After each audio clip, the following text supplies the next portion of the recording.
Amén. Estamos en el libro de Colosenses, entonces hoy vamos a cubrir el capítulo 4, los versículos 7 hasta el final del libro. Y vamos a terminar con esta carta después de, este es el 20º estudio en esta carta y la vamos a terminar viendo hacia adelante a lo que tiene el Señor para nosotros la semana entrante. Quiero que recordemos, sin embargo, lo que Pablo les está diciendo a los colosenses, ya preparándose para cerrar la carta, dándoles instrucciones, por así decirlo, pidiéndoles que hagan ciertas cosas por él, para que él pueda seguir con el ministerio que Dios le ha dado. Y noten ahí en el versículo 3 del capítulo 4 de Colosenses, Pablo les dice, oren también por nosotros. Y cuando habla de nosotros, habla de él y del grupo de personas que está con él. Para que el Señor nos abra las puertas y prediquemos la palabra, para que demos a conocer el misterio de Cristo, por el cual también estoy preso. Noten que aun cuando está preso Pablo, aún de todas formas está pidiendo que se ore por él, para que aún dentro de la prisión, aún dentro de su prisión en la que se encuentra ahorita, pueda también tener puertas abiertas para predicar la palabra, para que dé a conocer el misterio de Cristo. Recordando que es precisamente esa la razón por la que está preso. ¿Se fijan el corazón de Pablo? Aún en su prisión, él de todas maneras su anhelo, su deseo es que Dios abra puertas para él, para llevar a cabo el trabajo que Dios le ha dado para hacer. Y eso es un gran ejemplo para nosotros, porque a veces pasamos por circunstancias que nos hacen quitar la vista del trabajo que Dios nos ha dado para hacer. Pero aún en medio de las aflicciones, aún en medio de la tribulación, aún en medio de los problemas que estamos teniendo, una de las cosas que como cristianos debemos hacer es pedirle a Dios que en medio de todo ello haya la oportunidad de predicar el Evangelio, haya la oportunidad de hablar de Cristo, haya la oportunidad de darlo a conocer. Luego notan lo que sigue diciendo en el versículo 4 del capítulo 4, oren para que pueda proclamarlo como debo hacerlo. Compórtense sabiamente con los no creyentes y aprovechen bien el tiempo. Procuren que su conversación siempre sea agradable y de buen gusto para que den a cada uno la respuesta debida. Aquí vemos el corazón de pastor de Pablo. Aquí vemos el corazón de maestro de Pablo, que aprovecha cualquier oportunidad que tenga para enseñar a sus oyentes aquello que él sabe muy bien, que es la voluntad de Dios para ellos, y aquello que él sabe muy bien que la iglesia debe estar haciendo. La iglesia como organismo, la iglesia como organización, la iglesia como individuos, porque sabemos que todos nosotros somos la iglesia en sí, todos formamos parte del cuerpo de Cristo. Y Pablo, de nuevo, tengo que hacer hincapié en esto, aún estando en la prisión, aún estando pasando por lo que está pasando, de todas maneras no se olvida de lo que Dios le ha encomendado hacer. Mis hermanos, esto es tan importante, porque cuando nosotros estamos involucrados, cuando nosotros estamos moviéndonos dentro de lo que la voluntad de Dios es para nuestras vidas, a pesar de las circunstancias, a pesar de las pruebas, a pesar de los obstáculos que se levantan, de todas maneras vamos a poder encontrar contentamiento aún en medio de esas aflicciones, aún en medio de esas situaciones. ¿Por qué? Porque vamos a ver que el Señor está con nosotros y Él es el que es nuestra fortaleza y nos levanta y nos ayuda a llevar a cabo la misión que Él mismo nos ha dado. Y cuando vemos que el poder de Dios está con nosotros y cuando vemos que el Señor se mueve, aún en medio de esas circunstancias, podemos nosotros elevar nuestro corazón en adoración a Dios, porque anticipamos que aún va a hacer mucho más de lo que nosotros podemos pedir, esperar y tan siquiera imaginarnos cuando estamos caminando con Él. Este es el ejemplo que nos da Pablo. Este es el ejemplo que Pablo nos presenta a través de todas sus epístolas. Leemos el libro de los Hechos y vemos todo lo que Pablo hizo y podemos ver que todas las cosas que hizo no las hizo porque él era el apóstol Pablo. Vemos que lo hizo porque su principal preocupación era glorificar el nombre de Cristo. Y acuérdense lo que les encargó a los colosenses. Les dijo que primero, que todo lo hicieran en el nombre de Cristo.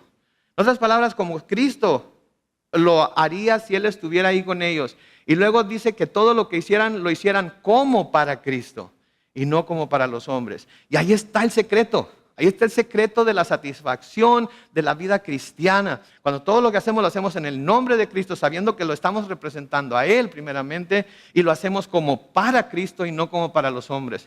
Porque si lo hacemos como para los hombres, ¿saben qué? A veces no nos vamos a sentir como que nos están valorando. A veces no vamos a sentir que están viendo nuestro trabajo como nosotros lo vemos y nos vamos a decepcionar porque los hombres, Y hablar de los hombres, estoy hablando de la humanidad. Son muy volubles. Hoy están bien con nosotros, mañana quizás no. Hoy les gusta cómo nos vemos, mañana no. Hoy les gusta cómo nos vestimos, mañana no. Etcétera, etcétera, etcétera. Hay tantas cosas que cambian en el corazón del hombre hacia los unos con los otros. Pero Dios es constante, Dios es fiel. Dios siempre nos ve igual. Dios siempre nos ama igual. No hay nada que podamos hacer para que Dios nos ame menos. No hay nada que podamos hacer para que Dios nos ame más. Porque de tal manera amó Dios al mundo que ¿qué? Dio a su Hijo unigénito.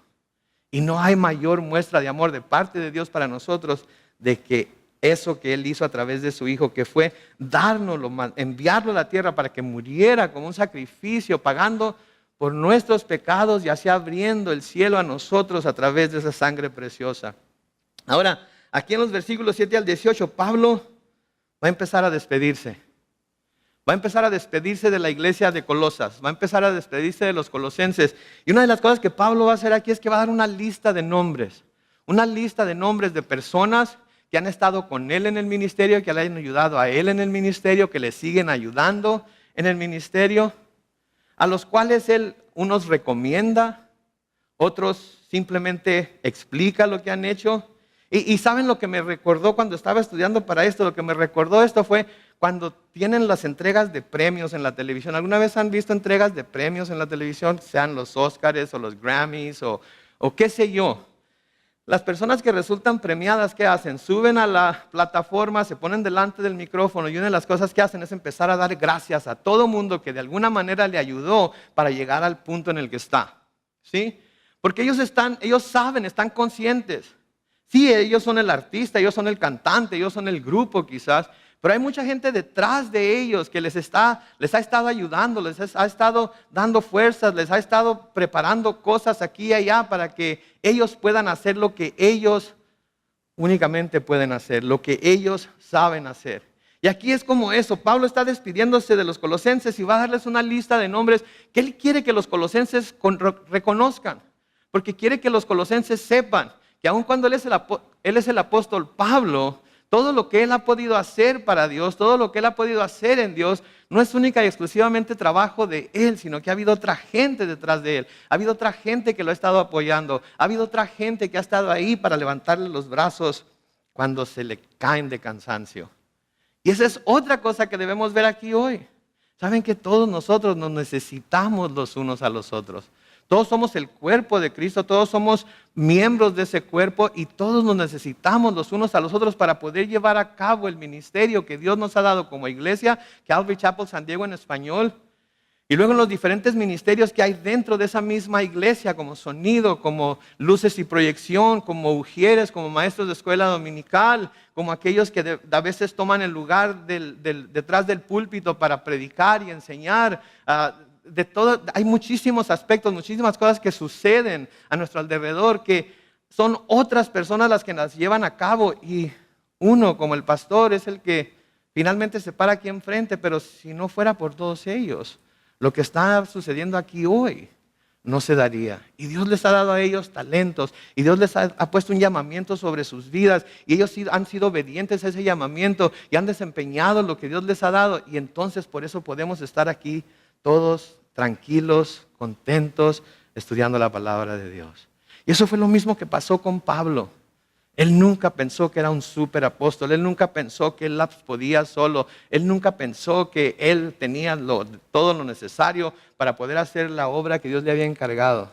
Él sabía que necesitaba de otra gente y ahora va a empezar a mencionar algunas de estas personas que estuvieron con él. Noten ahí comenzando en el versículo 7 del capítulo 4 de Colosenses. Dice, nuestro querido hermano Tíquico, fiel ministro y consiervo en el Señor, les llevará noticias mías. Y a propósito, si alguien está planeando tener niños y no ha encontrado un nombre para ponerle niños, esta lista de nombres pudiera servirles para escoger uno. Si el primero que pongo a su consideración es Tíquico. ¿Ok? Tíquico. ¿Verdad? Noten cómo lo llama Pablo aquí, noten cómo lo describe a él. Y vamos a notar que también tiene descripción para otros hermanos, pero aquí a este preciso hermano, note cómo lo describe. Lo describe como querido hermano. Querido hermano. Y la palabra que se traduce ahí, querido, es la palabra agapetos, que viene de la palabra agape, que es ese amor incondicional, ese amor de sacrificio, ese amor que se da sin esperar nada a cambio. Y Pablo aquí nos da a entender que la relación que él tenía con Tíquico era una relación que consistía en esa clase de amor, tanto de Pablo para con Tíquico como de Tíquico para con Pablo. Y dice, querido hermano, querido hermano. Qué hermoso sentimiento de un hermano para otro, de un hermano en Cristo hacia otro. De dos personas que hasta que Cristo vino a sus vidas eran extraños el uno del otro. Quizás hasta en costumbres eran extraños. Quizás en la manera en la que ellos miraban la vida eran extraños. Quizás en sus profesiones eran extraños. Pero cuando vienen a Cristo se convierten en queridos hermanos. Saben que yo los considero a todos ustedes y a todas ustedes mis queridos y mis queridas hermanas. ¿Sí? Y oro constantemente por todos ustedes. Algunos de ustedes no conozco su nombre, pero siempre estoy rogando por la congregación de Calvary Chapel en español. Y cuando el Señor me trae a alguien en mente por nombre, oro por esa persona específicamente por nombre. Sin conocer la situación en la que se encuentre, sin conocer por lo que estuviera pasando, yo simplemente lo pongo en las manos de Dios, porque si trajo a mi memoria, si trajo a mi corazón ese nombre es porque Dios quiere que ore por ellas. Y no tengo que saber cuál es la necesidad o cuál es la circunstancia, simplemente tengo que reconocer que Dios lo ha puesto en mi corazón y oro por ellos. ¿Por qué? Porque son mis queridos hermanos y hermanas. Y luego noten lo que lo llama también ahí, fiel ministro y consiervo. Fiel ministro y consiervo. Cuando se habla de una persona fiel, ¿sí? Se habla de una persona que es constante en sus afectos. En otras palabras, sus afectos no están cambiando, no están titubeando, no están siendo muy altos hoy, por allá, por abajo, mañana, sino que son constantes. No quiere decir que siempre está de buen humor, no quiere decir que siempre les vamos a caer bien, no quiere decir que siempre vamos a estar en paz con ellos, por así decirlo, pero quiere decir que sus afectos no cambian aún cuando hay diferencias los unos con los otros. Ese afecto no cambia, de todas maneras sigue habiendo ese amor. Entonces una persona fiel es constante en sus afectos, en el cumplimiento de sus obligaciones y no defrauda la confianza depositada en Él. ¿Sí? Sabe que alguien puso su confianza en Él y no defrauda esa confianza. Hace todo lo posible por mantenerse fiel a lo que Él mismo ha sido llamado a hacer y a cumplir con el llamamiento que Dios le ha dado. Es un cristiano que acata las normas de la iglesia. Las normas de la iglesia, no solo las doctrinas de la iglesia, que eso se da por hecho de que todos debemos seguirlo, sino que también la forma en la que la iglesia hace las cosas, la forma en la que la iglesia se gobierna. Los que hemos estado en diferentes iglesias a través de nuestro caminar hemos visto diferentes formas de que la iglesia se gobierna, ¿sí? Las denominaciones, por ejemplo, tienen una forma de gobierno, las iglesias que son interdenominacionales o que no tienen una denominación, tienen otra forma de gobierno. La persona que va a la iglesia no solamente se somete a las doctrinas de la iglesia, a las doctrinas de los apóstoles, sino que también tiene que someterse a las autoridades que Dios ha puesto sobre ellas como la iglesia, dentro de la iglesia. No hacer menos que ellas, no a creer que son menos que ellas o que las autoridades son más, sino que Dios ha impuesto un orden, así como lo puso en la familia, así lo ha impuesto en la iglesia y debemos seguir ese orden. Y luego noten que lo llama ministro. Ministro. La palabra traducida ministro es la palabra diáconas. Diáconas, de donde nosotros tenemos la palabra diácono. Sí, la Biblia menciona dos tipos de liderazgo. Menciona el obispado y el diaconado. Y la única diferencia entre el obispado y el diaconado es que el obispo debe ser apto para enseñar. El diácono no necesariamente tiene que enseñar, pero también tiene su función dentro del cuerpo de Cristo. Y la única diferencia, como ya les dije, es que el obispo o el que tiene el obispado tiene que tener la habilidad, tiene que ser apto para enseñar a otros. Cuando el diácono no necesariamente tiene que enseñar, pero los dos se piden los mismos requisitos de ellos. En 1 de Timoteo, capítulo 3, comenzando con el versículo 8, Pablo le escribe a Timoteo y le dice, de igual manera, los diáconos deben ser honestos y sin doblez, o sea, no de doble ánimo, no de que hoy sí estoy, pero mañana no, y este mes sí, y el que sigue no, sino que no tienen doblez, no son de doble ánimo, no demasiado afectos al vino, ni codiciosos de ganancias deshonestas. Noten, no demasiado afectos al vino. Ahí se abre otra pregunta que pudiéramos responder en otra predicación, pero que ahorita no tenemos tiempo para hacerlo. Pero que no sean codiciosos tampoco de ganancias deshonestas, ya sea ganancias monetarias o ya sea ganancias en cuanto a estatus, ¿verdad? Porque se puede ser también codicioso en cuanto a querer lograr cierto estatus en cierta organización, en cierto lugar. Y se puede ser codicioso también en cuanto a lo financiero, ¿sí? En el versículo 9 dice, y deben guardar el misterio de la fe con limpia conciencia. Además, estos primero deben ser puestos a prueba. Y si son irreprensibles, noten que no dice perfecto, dicen irreprensibles, entonces podrán ejercer el diaconado. Las mujeres, por su parte, deben ser honestas y no calumniadoras, sino sobrias y fieles en todo.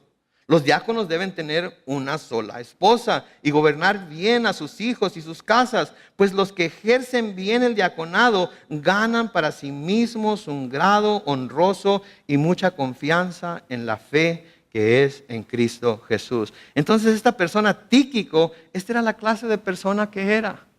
Tíquico tenía todas estas cualificaciones y por eso Pablo lo llamaba ministro, por eso Pablo lo llamaba diáconos o diácono, porque él lo había observado, él había servido a su lado y había visto su comportamiento, había visto su vida familiar, había visto cómo se desenvolvía con su esposa, con sus hijos, etc.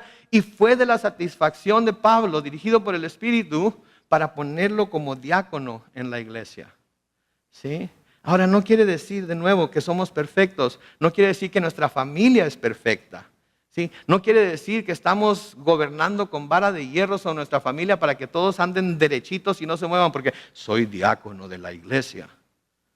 No, está diciendo, van a lidiar con su familia con gracia, con misericordia, con compasión, porque eso es lo mismo que van a tener que usar para gobernar en la iglesia. Gracia, compasión, paciencia, misericordia. Sí, hay diáconos que se creen muy diáconos y lo único que tratan de hacer es agarrar a coscorrones a la gente para que hagan lo que ellos quieren que hagan. Y hay de alguien que se salga de su voluntad o de que no haga lo que ellos quieren porque soy diácono y me tienen que escuchar, tienen que hacer lo que yo les digo. No, eso no es lo que es un diácono. Un diácono, ¿saben lo que es? Un siervo, un servidor. ¿Sí? De hecho, dos traducciones para la palabra diáconos, una de ellas, ¿saben cuál es? Mesero. Mesero. Una persona que se le ordena que vaya para allá y traiga, que tome de aquí y lleve, que esté dispuesta a hacer lo que se le envía a hacer. Noten, en la economía de Dios, el título no significa la altura del estatus de la persona. El título significa el grado al cual esa persona debe estar dispuesta a sobajarse para servir a los demás. Porque acuérdense, el menor en el reino de los cielos es mayor que todos. ¿Quién es el mayor en el reino de los cielos ahorita? Jesucristo. ¿Y qué fue lo que hizo Jesucristo? Dejó su trono en el cielo y vino a servir como un esclavo, hasta el punto de lavarle los pies a sus discípulos. ¿Qué digo lavarle los pies a sus discípulos? Hasta el punto de morir en la cruz como un criminal. Entonces, en la economía de Dios, la forma de subir es bajar. Para ganar nuestra vida tenemos que perderla. Para lograr el éxito tenemos que poner a todos los demás antes que nosotros mismos. Para poder ser el mayor tenemos que estar dispuestos a ser tratados como el menor. Para poder ser el Señor tenemos que estar dispuestos a servir. Se dice que uno puede saber cuándo llega al estatus de siervo, de servidor, cuando todos lo tratan como servidor, como siervo, y no le molesta a uno. Cuando somos el corre, ve y dile, el ve y trae, el súbete y baja, y el haz esto y haz aquello y haz lo demás, y todo lo hacemos en el nombre de Cristo y como para Cristo, sin quejarnos, sin hablar a regañadientes, sin hablar por debajo de la lengua, y lo hacemos con gozo, entonces podemos decir, wow, soy un siervo y no me importa. Y luego se queda callado y dice, gracias, Señor. Porque si dice, soy un siervo y no me importa, mírenme a mí, sigan mi ejemplo, ahí ya la soberbia le ganó y la humildad se fue a la basura. Sirve, funciona como siervo, lo hace con gozo, lo hace en el nombre del Señor, lo hace como para el Señor, y luego se queda callado.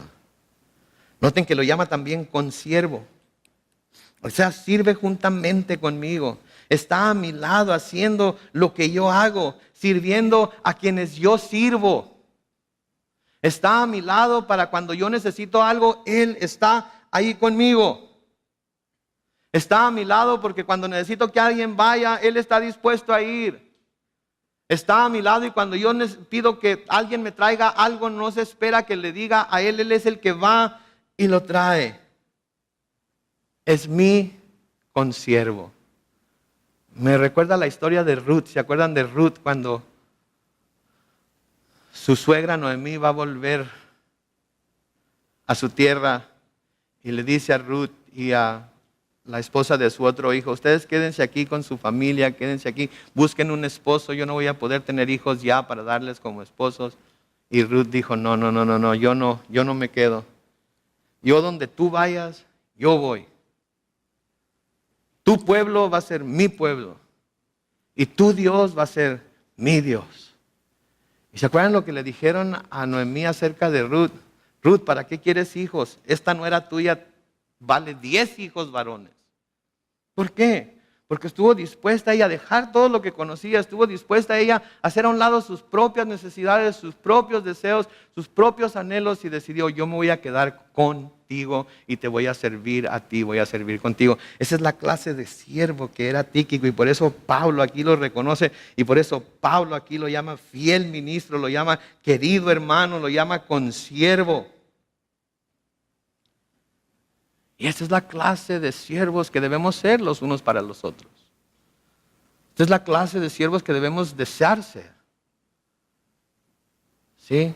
Porque por eso está el nombre de Tíquico aquí en la Biblia. Y lo vemos a través del libro de los Hechos y siempre tiene que ver con algo que andaba haciendo con Pablo. Versículo 8 le sigue diciendo ahí, Pablo lo envío a ustedes para que les cuente cómo estamos y reanime su corazón. En otras palabras, porque él es esta clase de siervo, porque es un fiel ministro, porque es un consiervo mío, porque yo sé que él les va a decir exactamente lo que está sucediendo.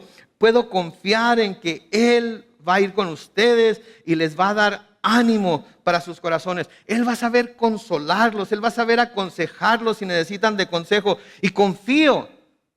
Sí, porque lo conozco, porque ha trabajado al lado mío, porque lo he visto cómo sirve. Confío en que Él va a hacer las cosas como yo las haría si yo pudiera estar ahí con ustedes. Sí, por eso lo envío. Por eso lo envío a ustedes. Ahora noten, juntamente con Tíquico está otro hermano muy querido por Pablo. Versículo 9. Lo acompaña Onésimo. Lo acompaña Onésimo. Noten cómo lo describe también. Querido y fiel hermano que es uno de ustedes. Ellos les contarán todo lo que sucede aquí. Ahora, vamos a aprender más acerca de este Onésimo en nuestro próximo estudio que va a ser en el libro de Filemón, que vamos a comenzar a propósito la semana que entra y vamos a hablar mucho más acerca de él. Lo único que queremos ver aquí es que Pablo también lo llama un querido y fiel hermano. No sabemos en qué capacidad haya estado sirviendo Onésimo, no lo llama diáconos, no lo llama obispo, no lo llama de ninguna otra forma, solamente querido y fiel hermano. ¿Y saben qué? Esa es otra cosa que se necesita en la iglesia. hermanos queridos y fieles, que estén ahí nada más para cuando alguien necesite ánimo, cuando alguien necesite aliento, cuando alguien necesite apoyo, cuando alguien necesite que se le ayude, ya sea físicamente, financieramente, emocionalmente, espiritualmente. No necesariamente que tengan un título en la iglesia, no necesariamente que se le llame pastor o maestro o qué sé yo, sino simplemente que sea un hermano querido y fiel y esté dispuesto a servir al Señor. En Filemón capítulo 1, y creo que es el versículo 10 o 18, no estoy seguro, pero Pablo describe a Onésimo y le dice: te ruego por mi hijo Onésimo, que fue el fruto de mis prisiones. Fue el fruto de mis prisiones. Noten, Pablo le está pidiendo a Filemón que cuide a Onésimo, porque Pablo le predicó el evangelio mientras Pablo estaba en la prisión y Onésimo se convirtió a Cristo. Y ahora era un fiel hermano en Cristo, que de hecho, como dice ahí, es uno de ustedes, era de Colosas. Y ahora iba con Tíquico de regreso a Colosas a entregar la carta que Pablo está escribiendo aquí. ¿Sí? Se está quedando ahí, pero enviando sus saludos, ¿sí? Y nombra a estas personas. Pablo no va a ir con ellos, él se está quedando ahí, pero está enviando sus saludos por medio de estas personas. Versículo 10, noten ahí. Los saluda Aristarco. Ahí está otro buen nombre para varón. Los saluda Aristarco. Noten lo que dice ahí: mi compañero de prisión. Lo mismo que Marcos, el sobrino de Bernabé, acerca del cual ya han recibido instrucciones. Si Marcos va a visitarlos, recíbanlo bien. Noten ahí Aristarco, y lo llama mi compañero de prisión. ¿Saben qué se cree de este Aristarco? Se cree que él no estaba en la cárcel por algo que él había hecho. Cuando está hablando aquí Pablo de que es su compañero de prisión, lo que está insinuando es que él estaba en la cárcel con él por hacerle compañía a Pablo. Por hacerle compañía a Pablo. Por servirle en lo que Pablo necesitara. Él era libre para irse cuando quisiera, pero amaba tanto a Pablo, era tan fiel siervo de Dios, era tan fiel siervo de Pablo, era tan fiel ayudante de Pablo, que aun cuando podía irse en el momento que él quisiera, decidía quedarse ahí con Pablo para ayudarle, para servirle.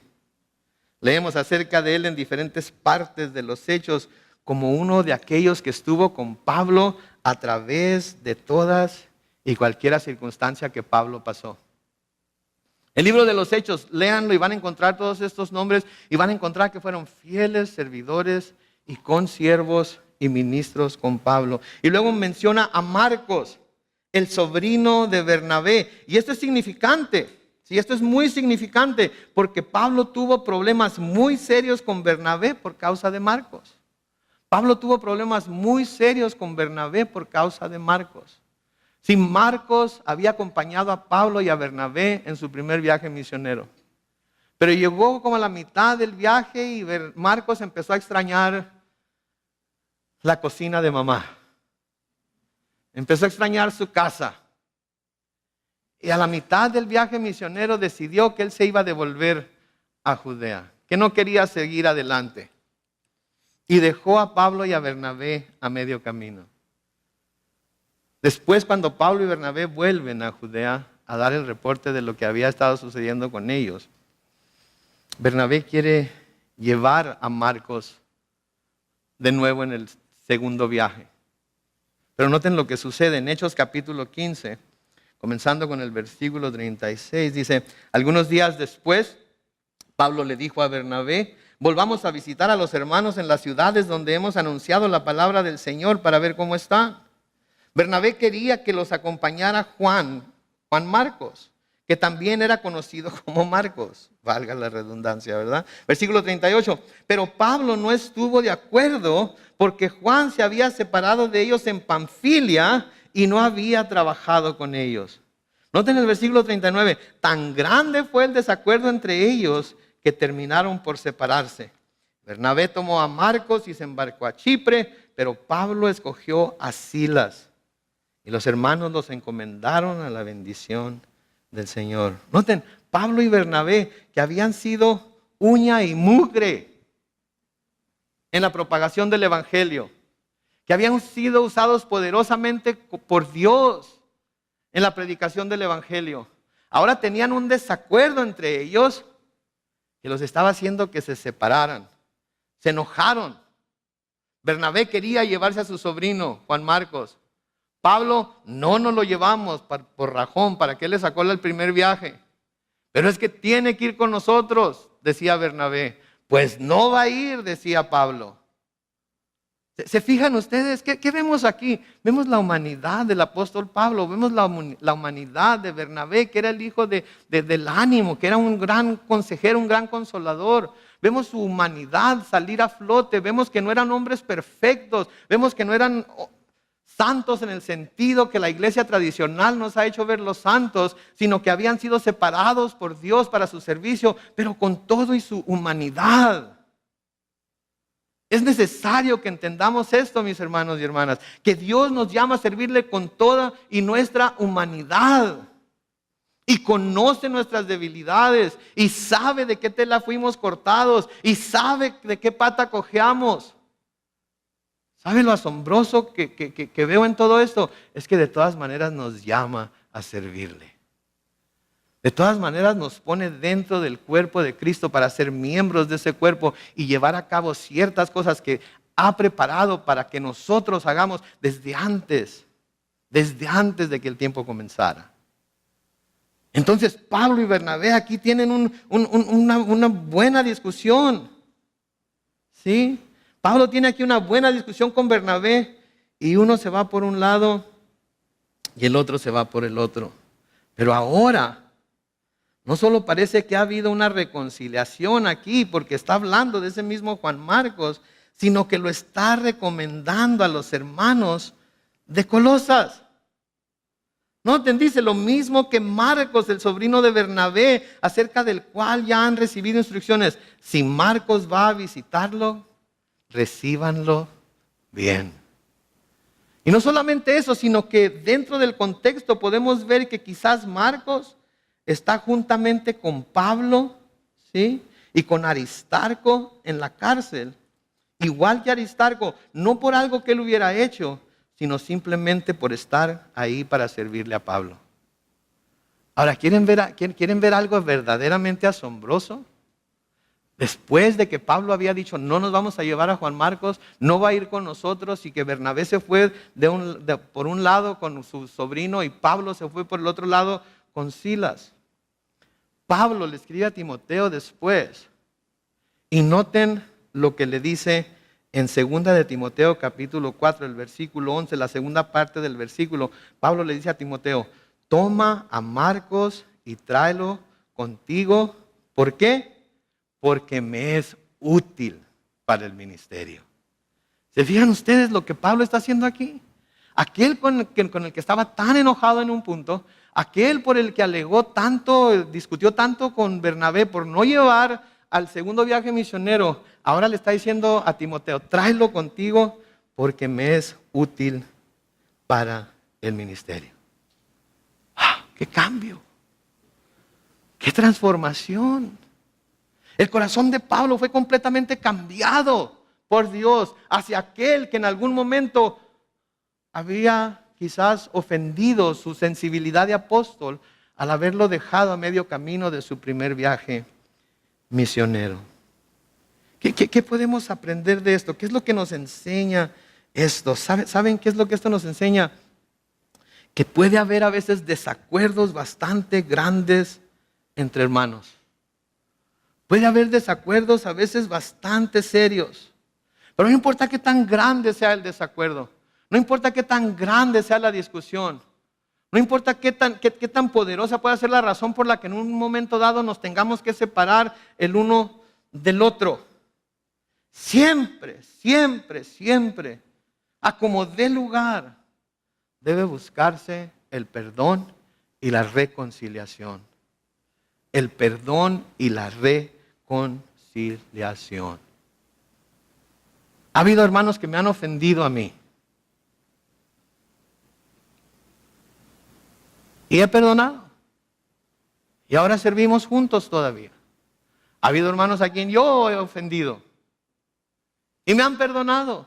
Y siguen sirviendo a mi lado. ¿Por qué? Porque el acero aguza al acero. Dios pone a las personas que pone en nuestra vida porque tienen un propósito en nuestra vida. Y a veces el hecho de que sean ásperas y rasposas, porque no usan dobe cuando se bañan. No, a veces el hecho de que tengan ese carácter que tienen, a veces tan duro, a veces tan áspero, a veces tan así, ¡ah! Nos sirve a nosotros.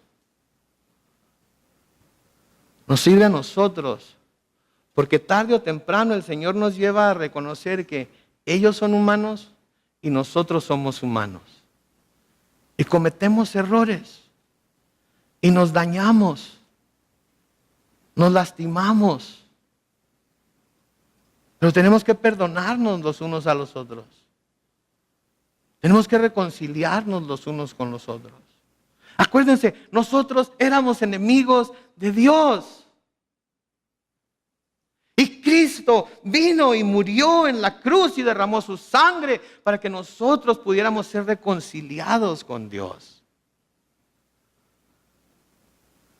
No tenemos derecho como hermanos a no perdonarnos y a no buscar la reconciliación los unos con los otros. Dios no nos ha dado ese derecho. Dios no nos ha dado esa libertad.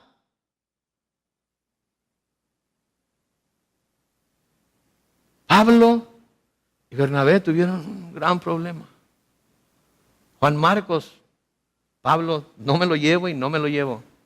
Pero ahora, hermanos colosenses, si Marcos va a visitarlos, recíbanlo. Timoteo, cuando vengas a mí, tráeme a Juan Marcos porque me es útil para el ministerio. ¿Se fijan el cambio? Pablo era un hombre completamente entregado a hacer la voluntad de Dios, aun cuando le costara a él, aun cuando él tuviera que perder, aun cuando él tuviera que doblar las manos, justa o injustamente. Y ese es el corazón de Cristo. Porque al que no conoció pecado, lo hizo pecado por nosotros, para que nosotros ahora podamos ser la justicia de Dios en él. Cuando lo maldecían, él lo maldijo. Todo lo dejó en las manos de Dios. Clavado en la cruz, y la gente gritándole y diciéndole: si eres el Hijo de Dios, bájate de ahí.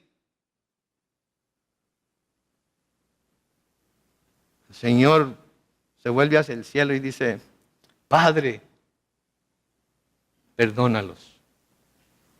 No saben lo que hacen. Si queremos ser como Cristo, esa debe ser nuestra actitud para quienes nos ofenden. Creí que todo el mundo iba a decir amén. Si queremos ser como Cristo, tenemos que mostrar esa actitud para con quien nos ofende. Hasta el teléfono está de acuerdo, qué bárbaro. Noten lo que Pablo les escribe a los Efesios en Efesios 4, comenzando con el versículo 29. No pronuncien ustedes ninguna palabra obscena, sino solo aquellas que contribuyan a la necesaria edificación y que sean de bendición para los oyentes. No entristezcan al Espíritu Santo de Dios, con el cual ustedes fueron sellados para el día de la redención. Desechen todo lo que sea amargura, enojo, ira, gritería, calumnias y todo tipo de maldad. En vez de eso, sean bondadosos y misericordiosos. Perdónense unos a otros, así como también Dios los perdonó a ustedes en Cristo. ¿Saben? Porque Pablo tenía ese corazón, porque Pablo eso era lo que practicaba. Por eso Pablo pudo escribirles a los mismos colosenses en Colosenses 3, versículos 13 al 15, sean mutuamente tolerantes. Si alguno tiene una queja contra otro, perdónense de la misma manera que Cristo los perdonó. Y sobre todo revístanse de amor, que es el vínculo perfecto, que en el corazón de ustedes gobierne la paz de Cristo, a la cual fueron llamados en un solo cuerpo, y sean agradecidos. Perdónense. ¿Tiene alguien algo contra alguien que está aquí con usted hoy, perdónele. Pero es que no me ha pedido perdón, no importa, usted perdónele. Pero es que le puedo perdonar, pero no me puedo olvidar de ello. Cristo dice, perdónense como Dios les perdonó a ustedes. La palabra de Dios nos dice que Dios avienta nuestros pecados tan lejos como el oriente está del occidente. Dice que los echa a lo más profundo del mar y no los vuelve a sacar absolutamente para nada. Así es como debemos perdonarnos los unos a los otros. Así es como debemos amarnos los unos a los otros. Eso fue lo que Pablo tuvo que hacer con Juan Marcos para ahora llamarlo valioso para él en el ministerio, para ahora recomendarlo a los colosenses para que lo recibieran bien. Los versículos 11 y siguientes tenemos otro grupo de nombres. Algunos no sabemos nada de ellos, algunos sabemos muy poco. Pero noten el versículo 11, también los saluda Jesús, llamado Justo. Estos, hablando de los que habló anteriormente, y Jesús, Justo, estos son los únicos judíos que me ayudan en el reino de Dios y para mí han sido un gran consuelo. Me imagino que ha de haber sido gran consuelo para Pablo, que aun cuando era el apóstol a los gentiles, de todas maneras había con él algunos judíos que estaban dispuestos a ir con él y hablarles de Jesucristo a los gentiles a pesar de la persecución que eso les traía. Versículo 11 de nuevo dice, los saluda Epafras, que es uno de ustedes, también era de la iglesia de Colosas. Y luego noten, en sus oraciones este siervo de Cristo siempre está rogando por ustedes con gran preocupación para que ustedes se mantengan firmes y sean completamente perfectos en todo lo que Dios quiere. ¿Se fijan? Este hombre, Epafras, qué chulada, ¿no? Cuando se cuenta con esa persona que sabemos que es un guerrero, una guerrera de oración, que sabemos que siempre que vamos con ellos, les decimos algo, le pedimos que oren, no se va a esperar, sí, lo voy a apuntar en mi lista de oración o lo voy a poner en la cadena, véngase ahorita mismo. Déjeme imponerle mis manos, déjeme ungirla con aceite. Vamos a pedir a Dios juntos ahorita por su necesidad. Me encanta ese tipo de personas. El pastor Chapin, que es el pastor administrativo aquí en la iglesia ahorita, cada domingo pasa por mi oficina y antes de pasar mete medio cuerpo porque va rumbo al servicio, levanta su mano y dice, Señor, unge con tu espíritu a Carlos para que pueda predicar como tú le has llamado a predicar. Y yo digo, amen, brother. Amen. Porque ¿saben qué? Necesitamos que eso suceda. Por eso damos tantas oportunidades para orar. Por eso les decimos, vamos a estar aquí al frente. Yo traigo 2 botellas de aceite, una en cada bolsa. Para si alguien quiere ser ungido con aceite, ¿sí? Yo esté listo para obedecer la palabra de Dios. Que dice, si alguien está enfermo, llévenlo con los ancianos de la iglesia para que lo unjan con aceite. Y va a sanar. Nunca lo dejo. Porque no sé cuándo Dios me va a llamar a orar por alguien. Y en dónde me va a llamar a orar por alguien. Pero es esta la clase de persona que era Epafras. Uno de ustedes y siempre los recuerda en sus oraciones. Siempre está orando por todos los santos. Y noten que no está orando para que reciban cosas, no está orando para que tengan todo lo que quieren tener, no está orando para que sean prosperados, no está orando para que Dios les dé un carro más grande, no está orando para que Dios les ayude a vivir del lado oriente del 805, no está orando para que, no, noten ahí, para que ustedes se mantengan firmes y sean completamente perfectos en todo lo que Dios quiere. Le pido algo cuando ore por mí, no ore por bendiciones materiales. Le pido por favor que ore para que me pueda mantener firme y sea completamente perfecto en todo lo que Dios quiere. Porque a lo mejor sabe que Dios va a querer persecución para mí un día. A lo mejor Dios va a querer aflicción para mí un día. A lo mejor Dios va a querer que tenga un corazón roto un día de estos. ¿Y saben qué voy a necesitar? Fe, confianza en Dios para saber que a pesar de que tenga que pasar por algunas de esas cosas, Él está conmigo, Él nunca me deja, Él nunca me desampara, Él es fiel, Él es inmutable, Él nunca cambia, su amor es siempre igual. Y no importa qué haga yo, nunca me va a amar más y nunca me va a amar menos, porque Él es Dios. Si algo quiero que haya en mi vida, eso es lo que quiero que haya en mi vida. Espero que ustedes también. En el versículo 13 dice: yo soy testigo de que Él se preocupa mucho por ustedes y por los que están en la Odisea y en Herápolis. Los saluda Lucas, el médico amado, el escritor del Evangelio de Lucas, el escritor del libro de los Hechos, constantemente mencionado también en el libro de los Hechos, y sabemos que era médico y estaba con Pablo, era como su médico de cabecera para este punto. Y luego menciona a Demas. Demas en este tiempo está sirviendo con él, sigue fiel con él, sigue ayudándole a él, pero luego llega el momento en el que le escribe a Timoteo y le dice: Demas me ha abandonado. Prefirió irse tras las cosas del mundo que seguir sirviendo conmigo. De nuevo, el hombre es voluble, el hombre nos falla. Está con nosotros un momento, pero luego puede abandonarnos, puede dejarnos. Lo debemos esperar. ¿Saben qué? Los amo a todos, pero yo sé que algunos de ustedes no van a estar conmigo hasta el final. ¿Y saben qué? Está bien. Está bien. Lo entiendo. De todas maneras, quiero ser su amigo. De todas maneras, son mis hermanos queridos. De todas maneras, quiero estar aquí para ustedes cuando ustedes me necesiten.